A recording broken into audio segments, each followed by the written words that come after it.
How's it going, everyone? It's Mike from PC Classic Cars, back with another virtual description. Today we're going to talk about my really cool 1973 Chevrolet K10 Cheyenne. It is a very highly optioned truck and a really cool K10. This is a truck that I bought from a private customer out of Iowa. He had it for a while, and before that it came out of California.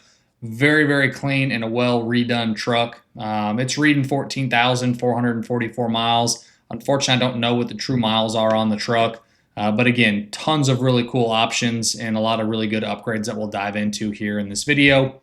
The motor that's in it is a block number 3970010, which is a 350 block, but it does have a 400 balancer in it, so it does that does come out to be a 383. So it is a 383 motor. It runs extremely well, very strong out on the highway. It's not a 400 horse motor. But again, it is let me start over on the mechanicals. Sorry, Devin.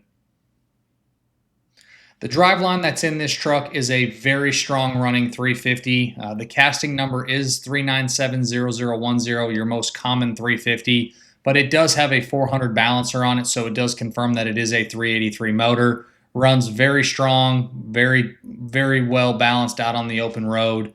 Has plenty of power for what you want to do with a truck. Cruises down the highway at 70, even 75 miles an hour without a problem. Just a very well ironed out truck when it comes to the motor on it. It is backed by a turbo 350 3-speed automatic transmission. You do have an Edelbrock intake, carburetor, and an aftermarket fuel pump. On your rear end, it is a Posi traction 12-bolt rear end. You do have the heavy duty radiator, so no overheating issue. It stays nice and cool while you're going down the road. Power steering, power front disc brakes, rear drums in the back. This is a factory AC truck, and the AC has been converted to R134A. Blows really nice and cold, keeps the inside of the cab very comfortable while you're driving, even in this Texas heat.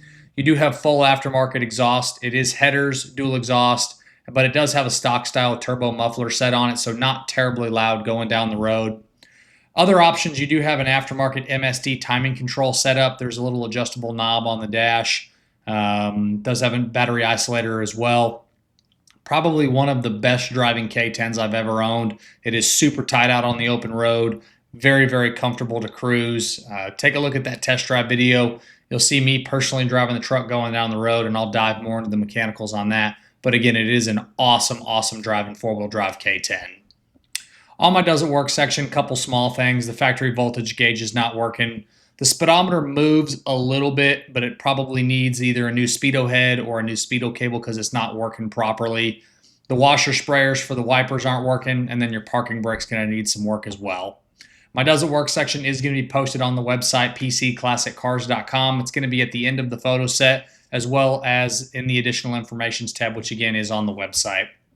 On my pre-inspection, where I checked for leaks, bushings, wear items of the steering and the suspension, all of your fluids are really clean on this truck. No current fluid leaks, but I almost guarantee you in your ownership, if you buy the truck, it's going to drip something at some point. So just know that at some point, like any old car or truck, you are going to get some fluid leaks at some point. But right now, it does look nice and dry.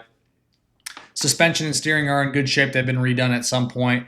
You do have a front sway bar. You do have heavy-duty shocks. Again, steering and suspension, everything is in great condition. The tires are a brand new BFG all-terrain white letter tire. They're a 32 by 11.5 by 15. Again, date code is 2025 on those. Again, just a really ironed out truck when it comes to the mechanicals. Nothing for me to really complain about. On the exterior, you have your code 511, which is the ochre paint, and this does have the simulated wood grain trim all the way down it with the side trim as well. Really good looking pickup.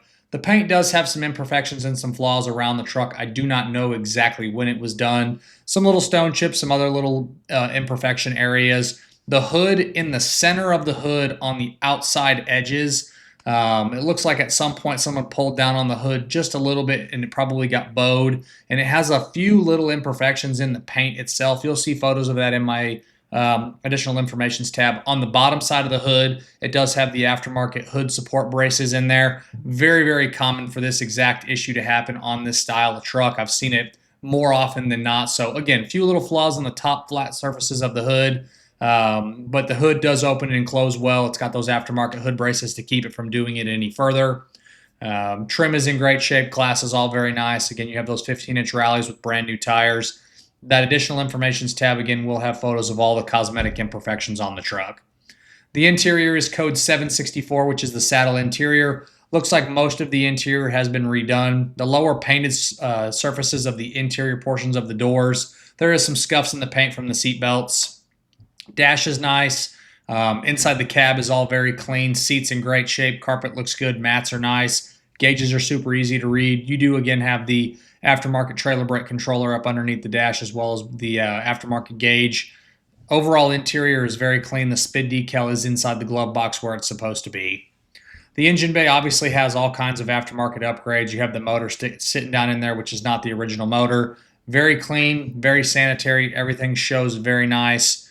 You do have the aftermarket hood braces on the bottom side of the hood. You got obviously some visual upgrades that you can see by checking out the video. Nothing to really note on that engine bay. It shows very nice. The firewall, inner fenders, core support, everything is good and solid. The underneath is a very clean truck. This is a true short bed, 117.5 wheelbase truck. Nothing has been shortened on the frame. Again, real short bed K10. It has had a little bit of metal work done. It's had professionally installed new bed sides put on it. They did a great job. The bed looks awesome. They also did a couple small spots in the inner rockers and the front floor pans or the front toe board area. Again, whoever did the work was a professional. It shows great. No rust issues, no rust problems of any kind on the bottom side of this pickup. The bed is awesome. The floors look great. The inner rockers and the floor braces do all show very, very nice. You do have an aftermarket spray and bed liner that I forgot to touch on. You have a trailer hitch, front tow hooks, and a front receiver hitch. So it's got a lot of cool stuff there on the underneath as well. Overall, absolutely awesome K10, visually appealing, one of the best looking K10s I've had with those white letter BFGs. I love the simulated wood grain on the side.